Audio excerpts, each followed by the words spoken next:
ಬಾಂಗ್ಲಾ ವಲಸಿಗರದು ಒಂದು ಹೆಣ್ಣು ಅಕ್ರಮವಾಗಿ ಕಗ್ಲಿಪುರದ ಹತ್ರ ಇರೋ ಒಂದು ಶೆಡ್ ಅಲ್ಲಿ ಸೇರ್ಕೊಂಡ್ಬಿಟ್ಟೈತೆ ಅಂತ ಗೊತ್ತಾದ ಕೂಡಲೇ ಪೊಲೀಸರು ಕರ್ಕೊಂಡು ಅಲ್ಲೋಗಿ ನೋಡಿದ್ರೆ ಬರೀ ಬಾಂಗ್ಲಾ ವಲಸಿಗರದಷ್ಟೇ ಅಕ್ರಮ ಅಲ್ಲ ಅಲ್ಲಿರೋದು.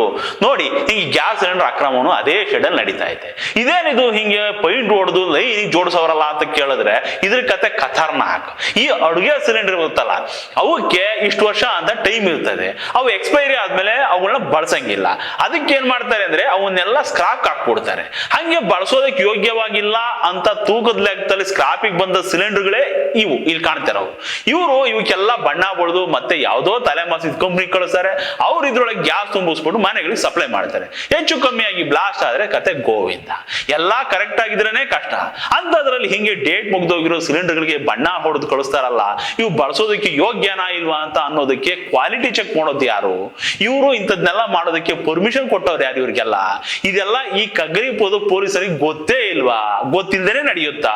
ಸ್ಥಳೀಯ ಆಡಳಿತಕ್ಕೆ ಇದ್ರ ಬಗ್ಗೆ ಅರಿವೇ ಇರಲ್ವಾ? ಇಷ್ಟು ರಾಜಾರೋಷವಾಗಿ ದಂಧೆ ಮಾಡೋ ಈ ಅಡ್ಕಸಬಿಗಳ ಹತ್ರ ಯಾವ್ದಕ್ಕೂ ಲೈಸೆನ್ಸ್ ಇಲ್ಲ. ಈ ಶೆಡ್ ಇರೋ ಜಾಗ ಕೂಡ ಕನ್ವರ್ಷನ್ ಆಗಿಲ್ಲ. ಆದ್ರೂ ಪವರ್ ಕನೆಕ್ಷನ್ ಇದೆ. ಈ ಅಧಿಕಾರಿಗೂ ಹೊಟ್ಟೆಗೆ ರೈಸ್ ತರದ್ದೇನು ತಿಂತಾರೋ ಇಲ್ವೋ ಗೊತ್ತಿಲ್ಲ. ಯಾಕಂದ್ರೆ ಇದೆಲ್ಲ ಪೊಲ್ಯೂಷನ್ ಕಂಟ್ರೋಲ್ ಬೋರ್ಡ್ನವ್ರಿಗೆ, ಗ್ರಾಮ ಪಂಚಾಯತಿ ಅವರಿಗೆ, BBMP ಅವರಿಗೆ, ಬೆಸ್ಕಾಂನವ್ರಿಗೆ, ಪೊಲೀಸವ್ರಿಗೆ ಎಲ್ಲ ಗೊತ್ತಿರ್ತದೆ. ಆದ್ರೂ ತಲೆ ಕೆಡಿಸ್ಕೊಳಲ್ಲ. ಯಾಕಂದ್ರೆ ಈ ಸ್ಕ್ರಾಪ್ನವ್ರು ಹಾಕೋ ಕಸ ತಿಂದ್ಬಿಟ್ಟಿರ್ತಾವಲ್ಲ, ಇವ್ರಿಗೆ ಯಾರು ಸತ್ರೇನು ಬಿಟ್ರೇನು, ಇವ್ರ ಹೆಂಡ್ರು ಮಕ್ಕಳು ಚೆನ್ನಾಗಿದ್ರೆ ಸಾಕು. ಇಂಥದ್ದೊಂದು ಅಕ್ರಮ ನಡೀತೈತೆ ನೋಡಿ ಸ್ವಾಮಿ ಅಂತ ಕರ್ಕೊಂಡು ಹೋಗಿ ತೋರಿಸಿದಾಗ ನಮ್ ಕಗ್ಲಿಪುರ ಪೊಲೀಸರಿಗೂ ಗೊತ್ತಾಯ್ತಂತ ಅವಾಗಲೇ ಇಲ್ಲಿ ಅಕ್ರಮ ನಡೀತಾ ಇದೆ ಅಂತ. ಇವಾಗ ಕ್ರಮ ತಗೋತಾರಂತೆ, ನೋಡೋಣ ಏನ್ ತಗೋತಾರೆ ಅಂತ.